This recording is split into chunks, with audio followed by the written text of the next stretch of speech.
Le sang coulait encore de ma gorge tranchée quand j'ai entendu le rire de ma belle-fille.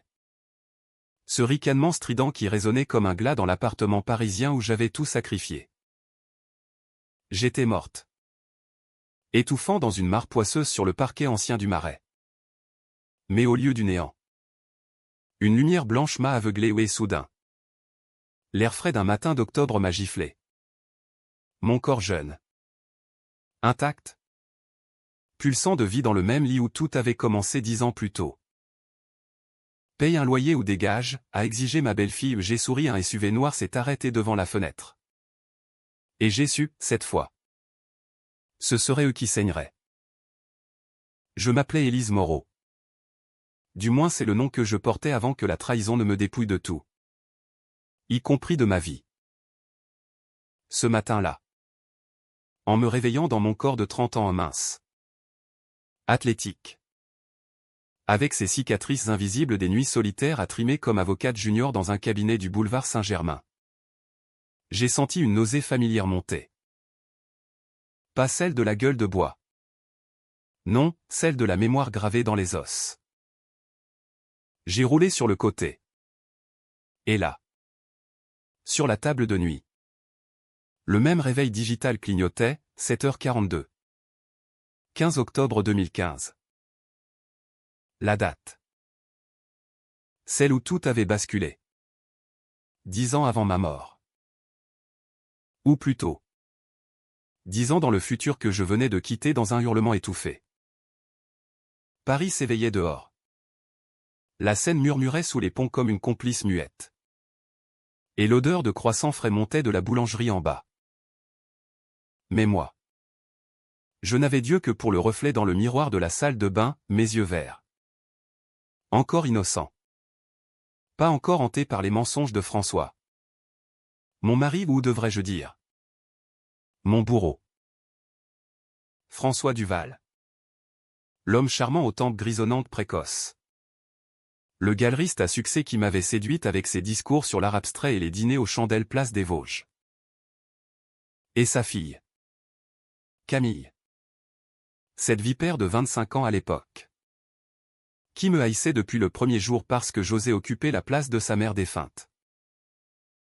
J'ai enfilé un tailleur pantalon gris. Celui que je portais pour impressionner les associés au cabinet. Mais aujourd'hui. Ce n'était pas pour plaider des affaires de divorce bourgeois. C'était pour survivre. Pour réécrire l'histoire. Dans ma vie précédente, appelons-la ainsi. Car comment nommer autrement cette boucle infernale? François m'avait convaincu d'investir toutes nos économies dans sa galerie révolutionnaire à Montmartre. Une arnaque. Bien sûr. Il détournait les fonds pour payer ses dettes de jeu. Et Camille, sa complice, forgeait les faux bilans. Moi, idiote confiante, j'avais signé. Hypothéqué notre appartement haussmannien. Quand la bulle a éclaté. En 2025. J'étais ruiné. Accusé de fraude par des procureurs zélés que François avait graissés. Et le soir de mon arrestation imminente. Il m'avait aidé à en finir, un couteau de cuisine. Une dispute feinte. Et Camille riant pendant que François appelait les flics pour simuler un suicide. Non. Pas cette fois. J'ai descendu l'escalier en spirale de notre immeuble du 5e arrondissement. Le cœur battant comme un tambour de guerre. François était déjà à la table du petit déjeuner. Feuilletant le monde avec cette nonchalance feinte. Bonjour. Ma chérie, a-t-il murmuré. Levant ses yeux bleus. Ses yeux qui m'avaient ensorcelé. J'ai souri haut. Quel sourire. Pas le mien d'avant. Doux et crédule. Mais un rictus froid. Calculé. Bonjour. Mon amour. J'ai repensé à la galerie. On en discute ce soir? Il a haussé un sourcil. Surpris par mon ton direct. D'habitude. J'hésitais. Je quémandais son approbation. Bien sûr. Élise. Mais souviens-toi. C'est un investissement sûr. Camille a tout vérifié. Camille. Ah. Oui. La belle-fille modèle. Étudiante en art à la Sorbonne. Qui en réalité squattait nos finances comme un parasite. Elle est entrée à ce moment. En peignoir de soie volé à ma garde-robe. Ses cheveux blonds en cascade artificielle. Salut. Belle maman. T'as pas oublié le loyer pour la chambre d'amis? Papa m'a dit que t'étais en retard. Son ton était mielleux. Mais ses yeux verts comme les miens. Ironie du sort brillait de malice. J'ai compté jusqu'à 3 dans ma tête. Rejouant la scène finale de ma mort, elle. Penchée sur moi. Essuyant le sang du couteau avec un torchon brodé à mon initiale. Ne t'inquiète pas. Camille. Je paierai. Tout ce que je dois. J'ai sorti mon chéquier du sac. Griffonnant un montant exorbitant, le double du loyer réel. Ses yeux se sont écarquillés. Vraiment? T'es généreuse aujourd'hui. François a ri. Un rire grave qui masquait son avidité. Voyez. Mesdames. L'harmonie familiale. L'harmonie. Quel mot empoisonné. Tout au long de la journée. Alors que je sirotais un café noir au comptoir du cabinet. Face à la scène scintillante. Les souvenirs affluaient comme un déluge. La première trahison, François. Dormant avec sa secrétaire. Une gamine de 20 ans prénommée Léa. Pendant que je plaidais des heures interminables. Je l'avais découvert par un mail anodin. Un « je t'aime » à ce soir envoyé par erreur. Mais j'avais pardonné. Parce que l'amour, disais-je, efface tout. Erreur fatale. Puis Camille. Qui avait saboté mon avancement en répandant des rumeurs de favoritisme au cabinet et Élise couche avec le patron pour grimper. J'avais perdu des clients. Des amis. Et le secret enterré, la mort de la vraie mère de Camille. Un accident de voiture en 2005 que François avait maquillé en suicide. J'avais fouillé les archives après ma mort. Dans ses limbes post-mortem. Et trouvé les preuves, il l'avait poussé. Ivre de jalousie pour une liaison. Camille savait. Et elle me haïssait pour cela ou pour être la remplaçante. L'intruse. Ce soir-là. Dîner aux chandelles. J'ai commandé du foie gras et du champagne chez Fauchon. Disposé les couverts en argent sur la nappe damassée. François est rentré tard. Sentant le parfum bon marché. Réunion avec un mécène, a-t-il menti? J'ai hoché la tête. Versant le dôme Pérignon. À notre avenir. Camille a rejoint la table. En robe courte qui hurlait la provocation. À la galerie. Papa dit que c'est le projet du siècle. J'ai trinqué. Mes mémos suivants ont été une grenade, j'ai appelé l'huissier ce matin. Pour vérifier les baux de la galerie. Silence. Le cristal a tinté comme un avertissement. François a pâli sous sa peau hâlée. Quoi? Pourquoi? J'ai souri à nouveau. Ce sourire qui promettait l'enfer. Parce que j'aime les surprises. Mon chéri. Et j'en ai une grosse pour demain. La nuit a été courte. Allongé à côté de lui. Écoutant sa respiration régulière. J'ai tracé les plans. Première étape, infiltrer leurs mensonges. Demain. Au cabinet. J'accéderai aux bases de données publiques, pas besoin de hacker. Juste de l'astuce d'une avocate. Les dettes de François chez les bookmakers en ligne. Les transferts occultes vers le compte de Camille à la Banque de France. Deuxième étape, les diviser. Camille. Si vulnérable avec ses addictions au coke. Que j'avais ignoré avant.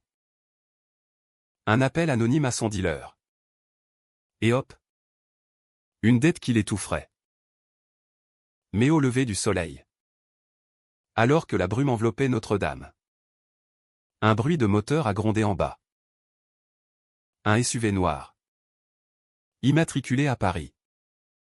S'est garé devant l'immeuble. Mon cœur s'est arrêté. Dans ma vie passée. C'était eux qui l'avaient loué pour m'emmener en week-end surprise avant de m'abandonner sur une route de campagne. Ligoté. Le couteau déjà prêt. Était-il si pressé cette fois? Non. C'était un coursier. Livrant un bouquet de roses rouges de François. Notait la carte, pardon pour hier. Aimons-nous. Ironie cruelle. J'ai ri. Un rire bas. Libérateur. La vengeance n'attendait pas. Elle était déjà en marche. Les jours suivants ont été un ballet de masques. Une valse macabre dans les rues pavées de Paris où chaque pas résonnait comme un écho de ma mort. J'ai commencé par le cabinet, un bureau exigu sous les combles. Face à la tour Saint-Jacques. Où l'air chargé d'encre et de secrets me rappelait pourquoi j'aimais ce métier la loi. Cette épée à double tranchant pouvait trancher les coupables si on savait la manier. J'ai prétexté une recherche pour un client pour fouiller les registres en ligne du greffe de commerce. La galerie du Valar. Enregistrée en 2014. Déjà endetté de 150 000 € auprès de fournisseurs italiens. François avait falsifié les déclarations fiscales. Déduisant des œuvres fictives comme frais. Preuves irréfutables. Téléchargées sur une clé USB anonyme. Camille. Elle. Était plus facile à fissurer. J'ai suivi son routine, cours à la Sorbonne le matin. Apéro au café de Flore l'après-midi. Où elle draguait des fils à papa pour financer ses caprices. Un soir, je me suis assise à une table voisine. Incognito en perruque châtain et lunettes épaisses à un déguisement banal. Mais efficace dans la foule des intellectuels poseurs. Elle riait fort. Trop fort. Avec un type louche au tatouage de mafieux. Le deal était évident, une ligne de coke contre un prêt. J'ai sorti mon téléphone. Filmé discrètement. Pour ton bien. Ma chère, ai-je murmuré en sauvegardant la vidéo. François. Quant à lui. Jouait les amants repentants. Dîner romantique au Trocadéro. Où les lumières de la tour Eiffel scintillaient comme des promesses mensongères. Élise. Je sens que tu changes. C'est bien. Ça te rend féroce. Il ignorait à quel point. Lors d'une de ces soirées. Alors que nous marchions le long des quais. Main dans la main feinte. J'ai lâché la première mèche, j'ai rencontré un vieil ami procureur. Il s'intéresse aux galeries d'art. Ces temps-ci. Les fraudes, tu sais, sont pas affaiblies. Imperceptiblement. Vraiment? Dis-lui que la mienne est clean. Mais la nuit, seul dans la salle de bain, je revivais ma faim, le SUV qui pile. François qui me plaque au sol. Camille qui tranche d'un geste précis. Appris sur YouTube pour l'effet théâtral. C'est pour le bien de la famille, avait-elle susurré. Citant les mots de son père. La famille. Ce mot me donnait la nausée. Le secret qu'ils ignoraient encore, j'avais. Dans ma vie passée. Découvert le dossier médical de la mère de Camille. Pas un suicide. Non empoisonné au monoxyde de carbone dans leur garage. Par François. Pour toucher l'assurance vie et payer ses dettes naissantes. Camille avait 13 ans. Et elle avait vu. Muette. Par la fenêtre. Depuis. Elle le protégeait. Une dette de sang. Ma première décision controversée est venue vite. Pour les briser. Je devais les salir publiquement. J'ai contacté un journaliste freelance du Canard enchaîné. Un cynique nommé Bertrand qui haïssait les bourgeois. J'ai des infos sur une fraude artistique. Anonyme. Mais j'ai les preuves. Il a mordu à l'hameçon. Le lendemain. Un article lapidaire, La Galerie du Val, chef-d'œuvre aux coquilles vides. François a paniqué. Appelant ses avocats aux ironies. Les miens d'avant. Camille m'a confronté ce soir-là. Hurlant dans le salon, c'est toi. Espèce de salope. Tu veux nous ruiner. J'ai nié. Sereine. Offrant un thé empoisonné de calmant au paletto. Juste assez pour la faire dormir d'un sommeil hanté. La tension montait. Palpable comme l'humidité automnale. Un soir, François m'a emmené en voiture au pas le SUV. Une berline discrète vers les buttes de Chaumont. Parlons franchement. Élise. Si tu sais quelque chose. J'ai interrompu, je sais tout. Les dettes. Les fausses ventes. Et même pour ta femme. Silence de mort. Puis. Son visage s'est tordu, qu'est-ce que tu racontes? J'ai sorti la clé USB. La balançant comme une grenade. Le garage. 2005. Tu l'as tué. Et Camille a vu. Il a freiné brutalement. Le capot embrassant un arbre. Foutaise. C'était un accident. Mais ses yeux trahissaient la panique. J'ai ri. Sortant de la voiture. Le laissant là. Seul avec ses démons. De retour à l'appartement. Camille m'attendait. Un verre à la main. Les yeux rougis. Papa m'a appelé. Il dit que tu mens. Pour la première fois. J'ai vu la fissure, la petite fille trahie par son père. Cherchant une mère en moi malgré tout. Assieds-toi. Camille. Laisse-moi te montrer la vérité.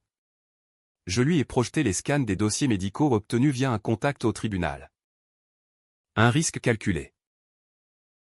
Son visage s'est décomposé. Non. Il m'a dit que c'était elle qui. Les larmes ont coulé. Et pour un instant. J'ai hésité. Était-ce de la pitié? Non. C'était stratégique. Il t'utilise.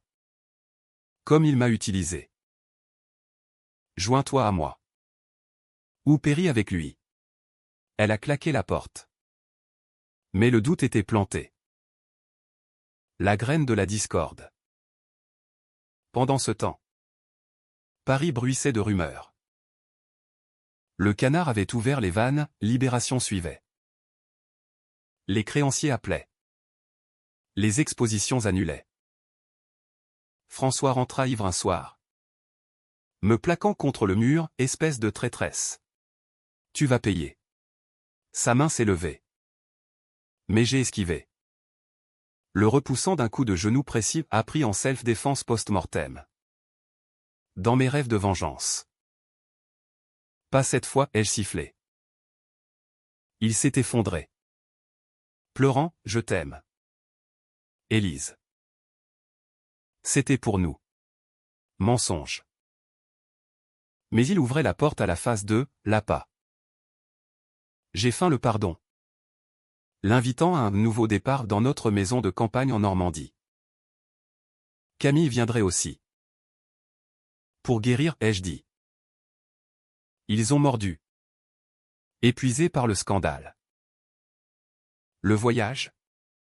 En train de nuit. A été tendu, regard fuyant.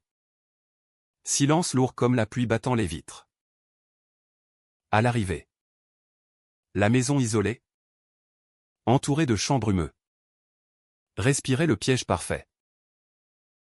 Pas de SUV cette fois, j'avais tout prévu. Louant une vieille Peugeot anonyme. Le dîner, bœuf bourguignon mijoté avec soin. Vin de Bordeaux décanté. À la famille, ai-je porté un toast. François a souri. Fragile.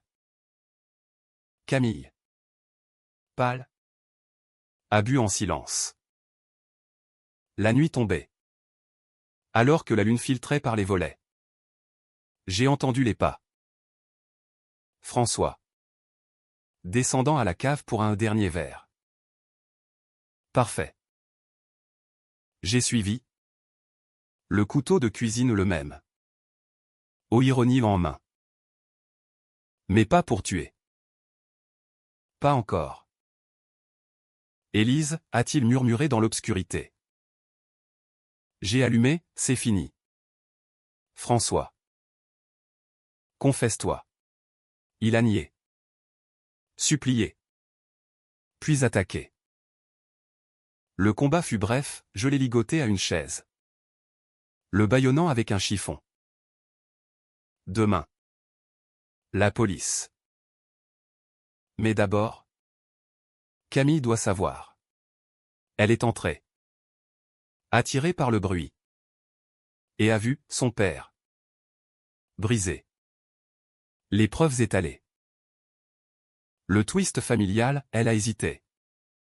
Puis ramassé le couteau. Pour maman, a-t-elle murmuré. Le levant. J'ai retenu son bras. Pas comme ça. La loi. Ou la rue.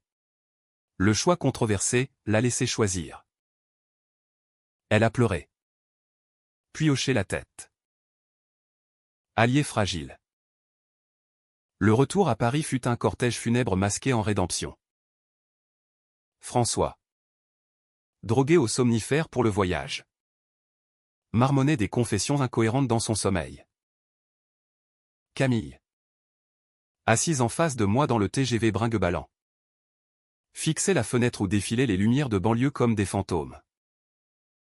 Pourquoi tu ne l'as pas tué, a-t-elle demandé d'une voix brisée. Presque enfantine. J'ai haussé les épaules. Versant du café tiède de la voiture-bar. Parce que la mort est trop facile. Et parce que toi. Tu dois vivre avec ça. Elle a hoché la tête. Les larmes séchant sur ses joues pâles. Pour la première fois. Je voyais en elle non la vipère. Mais la victime, une gamine brisée par un monstre paternel. Forcée à la complicité pour survivre. Mais la pitié n'efface pas le sang. Dans ma vie passée. C'était elle qui avait ri en me voyant agoniser. Qui avait essuyé l'arme et appelé les urgences avec une voix de tragédienne. Suicide d'une femme dépressive, avait-elle plaidé aux flics? Non. La vengeance exigeait plus que des regrets. De retour dans l'appartement du Marais. J'ai installé François dans la chambre d'amis. Menotté à un radiateur avec des liens improvisés aux des ceintures de cuir. Solide mais discrète. Il se réveillera demain. Et on appellera la police, ai-je expliqué à Camille. Qui errait comme un spectre. Serrant une photo jaunie de sa mère. Mais d'abord. Tes aveux. À moi. Elle a hésité. Puis déballé tout, les faux. Les dettes. Et pire. Son rôle dans l'accident de 2005. J'avais 13 ans. J'ai vu papa trafiquer les freins. Il m'a dit que si je parlais, on me mettrait en foyer. Alors j'ai menti. Le secret enfoui remontait. Putride. J'ai enregistré chaque mot sur mon téléphone. Un dossier audio d'Anning. Décision controversée numéro 2, impliquer la presse avant la loi. J'ai envoyé l'enregistrement à Bertrand. Le journaliste. Avec une note, suivez l'argent jusqu'au meurtre. Le Canard a publié le lendemain, de l'art à l'assassinat, le double visage de François Duval. Paris explosa en scandale. Les télés en France 2. BFM campait devant notre porte. François. Libéré pour l'interrogatoire.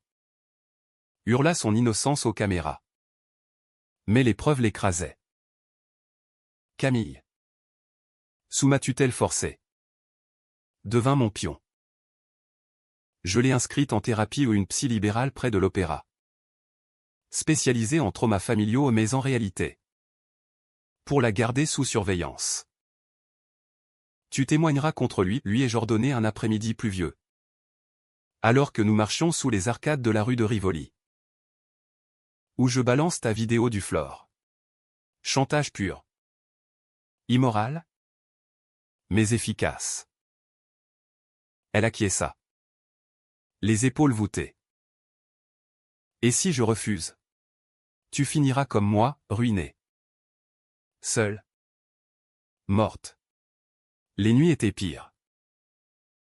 Des cauchemars où je revivais la lame. Le rire. Le SUV filant dans la nuit. Je me réveillais en sueur. Vérifiant les menottes de François à travers la porte. Il suppliait maintenant, Élise. Pitié. C'était la colère.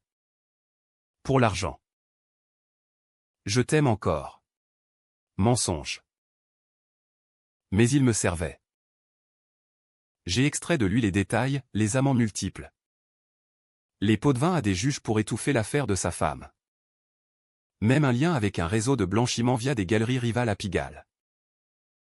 La tension culmina lors d'une confrontation orchestrée. J'invitai le procureur mon vieil ami à dîner. Sous prétexte d'une consultation. Monsieur Lefebvre. Un homme sec comme un parchemin. Aux lunettes cerclées d'or. Sirota son Bordeaux en écoutant mes soupçons. François. Menotté en bas. Fut monté comme un trophée. Regardez ce qu'il a fait, dis-je. Projetant les documents. Lefebvre blêmit. C'est monstrueux. Camille. Forcé d'assister. Craqua, c'est vrai. Tout. Il a tué maman. Arrestation immédiate. Menottes cliquetant dans le salon lambrissé. François hurla, salope. Tu paieras pour ça. Mais c'était moi qui riais. Enfin. La presse s'emballa, l'avocate qui a sauvé sa peau, vengeance ou justice. Les débats firent rage sur les plateaux au féminisme. Trahison familiale. Le système judiciaire français épinglé pour ses lenteurs. Moi. Au centre. J'étais la héroïne controversée, a-t-elle manipulé la loi, titra Le Figaro. Mais le twist couvait. Camille. Dans l'ombre. Complotait. Un soir. Après l'audience préliminaire où François fut inculpé pour meurtre et fraude. Elle me confronta dans la cuisine. Tu crois que c'est fini? Papa m'a promis la moitié de l'héritage de maman. Si je parle plus, je perds tout. Ses yeux. Froid à nouveau. Tenait un flacon ou des pilules. Les mêmes somnifères que j'avais utilisés. Bois. Élise. Ou je dis que c'est toi qui l'as drogué. Décision fatale, je bus. Feignant l'obéissance. Mais j'avais anticipé. Vidant le flacon dans l'évier plus tôt. Elle paniqua. Me voyant chanceler au du théâtre. Puis. Le coup, j'appelai les flics. Accusant une tentative d'empoisonnement. Elle veut me faire taire. Comme son père. Emmenez me noter. Camille hurla la vérité. Mais trop tard. Les preuves au l'enregistrement. La vidéo l'a liée au complot. Seul enfin. Dans l'appartement vidé de leur présence toxique. Je m'effondrais. La vengeance était douce, mais amère. Paris. Indifférente. Continuer son ballet, klaxon sur les Champs-Élysées. Amant sous la pluie. Mais moi. J'étais changé. Renaissance. Oui, mais à quel prix? Le procès fut un cirque romain. Un amphithéâtre moderne ou Paris. Ville de lumière et de ténèbres. Se délecter du spectacle. Palais de justice. Sur l'île de la Cité, avec ses colonnes néoclassiques suintant l'histoire et les injustices passées. François. En costume froissé. Face au jury de bourgeois atterrés. Plaida la folie, ma femme. Élise m'a ensorcelé. Manipulé. Les rires fusèrent dans la salle comble. Étouffé par le marteau du juge. Moi. Témoin star. En tailleur noir impeccable. Réciter les faits comme un poème vengeur, date. Montant. Le garage maudit de 2005. Camille. En détention provisoire. Fut le clou. Appelé à la barre. Menotté mais maquillé pour l'occasion en vanité française. Elle balbutia, J'ai menti pour papa. Mais Élise. Elle m'a forcé. Le procureur. Un jeune loup nommé Rousseau. La cuisine, forcé comment? Par des preuves ou par chantage? Silence. Puis. L'effondrement, les deux. Elle a tout su avant. Comment? Question que je me posais moi-même. Comment expliquer la boucle temporelle sans passer pour folle? Les médias s'emballèrent. La renaissance de l'avocate, thriller ou hallucination, titre à Paris Match. Avec ma photo en noir et blanc. Regard hanté. Débats enflammés sur CNews, vengeance justifiée ou abus de pouvoir? Des féministes me portaient au nu au symbole de la femme trahie qui contre-attaque. Tandis que les conservateurs me lapidaient, une manipulatrice qui détruit une famille. Controversée. Oui. Et j'adorais ça. Chaque insulte ravivait le feu. Mais sous la surface. Le doute rongeait. Étais-je meilleur qu'eux? Ma décision de chasser Camille la ligotait à son tour dans la cave normande. La forcer à écouter les confessions de François. Où était-elle, justice ou sadisme? Elle avait supplié, je suis désolé. Élise. Pour le couteau. C'était la peur. Peur. Le mot qui m'avait tué. J'avais répondu, la peur excuse tout. N'est-ce pas? Comme pour ta mère. François. En cellule à Fresnes. Tenta le suicide, une tentative théâtrale avec des draps noués. Sauvé. Il envoya un avocat, offre de plaie à bargain. Confesse le meurtre.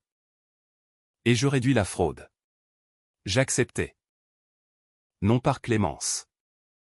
Mais pour accélérer.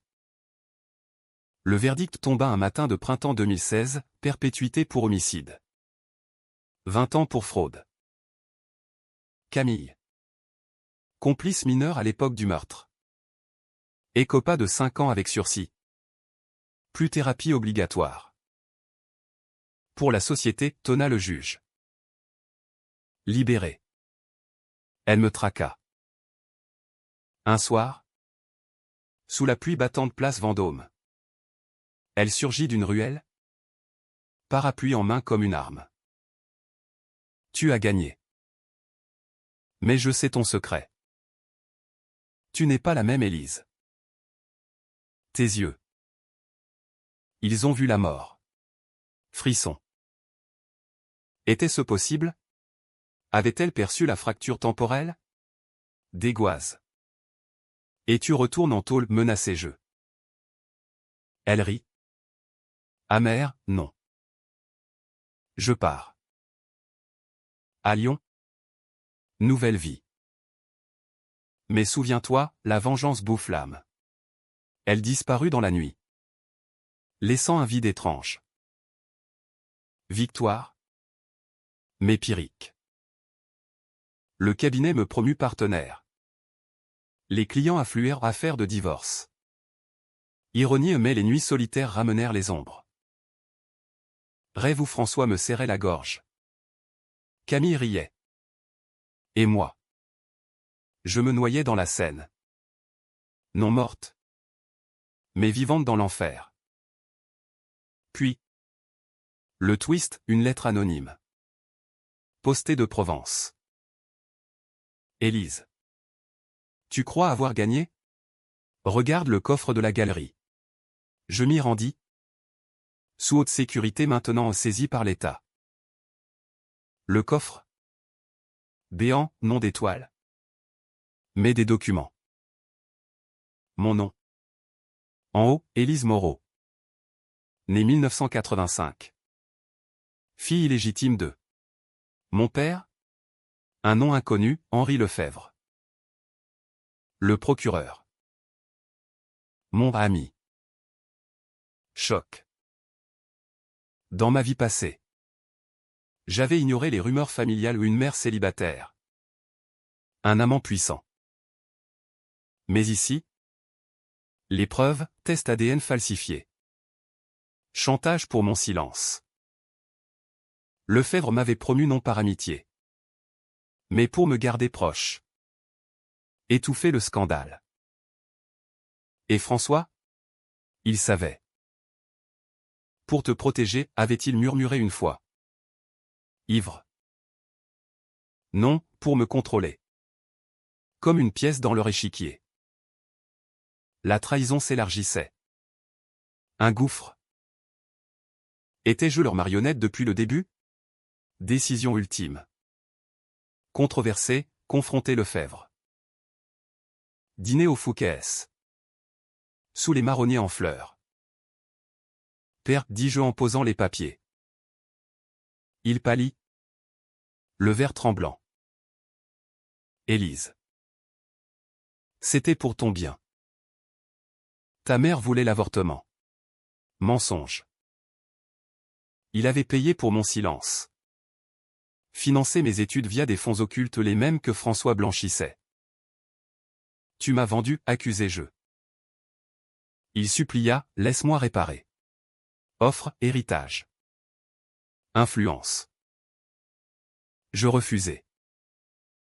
Au lieu. Appel anonyme au canard. Le procureur Lefebvre, secret de famille et corruption. Scandale B. Il démissionna. Disgracié. Seul à nouveau. Mais libre. Paris. Ma geôlière. Devint mon royaume. Je fondai mon propre cabinet, Justice Renaissante. Spécialisé en trahison familiale. Camille m'écrivit une fois, merci. J'ai une fille maintenant. Ne recommence pas. François mourut en tôle. Cancer foudroyant en karma. Ou poison discret? Je n'en sais rien. Mais la boucle. Fermée? Les nuits. Je sentais le tiraillement. Une autre mort. Une autre renaissance? Non. Cette fois. Je vivais. L'été 2016 enveloppa Paris d'une chaleur étouffante. Comme si la ville, complice de mes tourments, exsudait enfin ses poisons. Mon nouveau bureau, au cœur du quartier latin, surplombait la Sorbonne ironie. Là où Camille avait feint l'innocence. Plaque dorée, Élise Moreau. Avocate spécialiste en vengeance légale. Les clients affluaient, épouse flouée. Enfant déshérité. Un balai de douleur que je transformais en victoire tranchante. Mais sous la surface. La vigilance, caméra aux angles. Serrure renforcée. La mort m'avait appris la paranoïa. Cette compagne fidèle. Lefebvre. Mon père révélé. Tenta le contact. Lettre larmoyante. Puis un appel, fille. Pardonne. Je t'offre tout. Je raccrochai, bloquant le numéro. Mais il persista. Surgissant un soir au bistrot Les Deux Magots, où je sirotais un pastis amer. Élise. Écoute. Vieux. Brisé. En costume fripé. J'ai tué ta mère, non. Pas tué. Abandonné. Elle refusait mon aide. Mensonge doux. Les documents mentaient-ils? Non, autopsie falsifiée. Chèque pour silence. Tu m'as fait orpheline pour ton ambition, crachai-je. Il pleura. Décision finale, pas de procès. Trop public. Au lieu. Un accord, il signa tout aux fortunes. Influence pour mon silence. Pour la famille, ironisa-t-il. Je prie. Vider ses comptes légaux. Le laissant mendier. Camille ressurgit via un mail, ma fille s'appelle Élise. Ironie? Je pardonne. Vis bien. Joie fugace. Puis suspicion. Était-ce un piège? Je vérifiai, Lyon. Petite librairie. Vie modeste.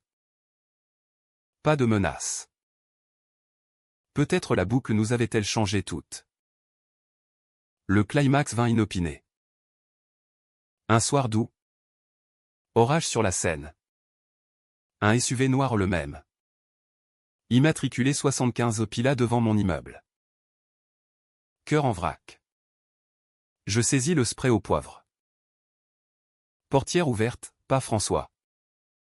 Mais un homme en imperméable. Visage buriné. Madame Moreau. Inspecteur Garnier. Brigade criminelle. Frisson. On a trouvé ça dans les affaires de Duval. Une enveloppe, lettre. Photo. Moi. Jeune. Avec un homme Lefebvre. Avant ma naissance. Et une note, Élise n'est pas morte. Elle est revenue. Panique. Comment? Garnier expliqua, François. En cellule. Avait divagué sur une femme revenue d'entre les morts. Folie? Ou intuition? Il jurait que vous saviez des choses impossibles. Date précise. Secrets enterrés. Je feignis le rire, hallucination de tôlard. Mais intérieurement, le gouffre s'ouvrait. Étais-je vraiment revenu? Ou un fantôme dans ma propre peau? La nuit. Je fouillais mes souvenirs, la lumière blanche. Le rire de Camille. Le sang. Pas un rêve, une réincarnation? Sciemment? Pour tester ma moralité? Le lendemain. Je consultais un neurologue migraine post-trauma. Dit-il. Mais je savais, la vengeance m'avait sauvé. Mais corrompu. Décision controversée, j'avais chantage. Manipulé. Presque tué. Étais-je le monstre maintenant? Twist final, une visite à la prison. À Fresnes. François. Chauve. Émacié. Me toisa à travers la vitre. Tu vois? Je savais. Tu n'es pas toi. Silence. Puis, j'ai payé un voyant. Avant. Pour te maudire. Mais ça a marché à l'envers. Rire rauque. Tu es revenu pour me détruire. Bien joué. Il avoua tout, le meurtre de sa femme. Les fraudes. Et Pierreville avait su pour Lefebvre. Utiliser ça pour me piéger en mariage.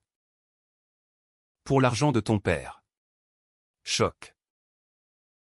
La boucle n'était pas aléatoire, une malédiction réciproque? Je quittai la prison. L'orage gronde en dehors. De retour. Un appel, Garnier. Duval s'est pendu. Dernier mot, elle a gagné. Mort. Vraiment. Épilogue, automne 2016. Paris en feuille d'or. Je marchais le long de la Seine. Libre. Cabinet florissant. Amant discret, un journaliste. Bertrand. Qui savait sans juger. Camille envoya une photo, sa fille. Yeux verts comme les nôtres. Famille, proposa TL. J'hésitais. Puis oui. Karma ou grâce? La vengeance m'avait renaître. Non en ange. Mais en femme entière. Pas de happy and rose, un bikarmique. Teinté de regret. Mais vivant. Et ça. C'était suffisant. La nuit. Parfois. Le SUV hante mes rêves. Mais je souris. Ils ne s'arrêteront plus.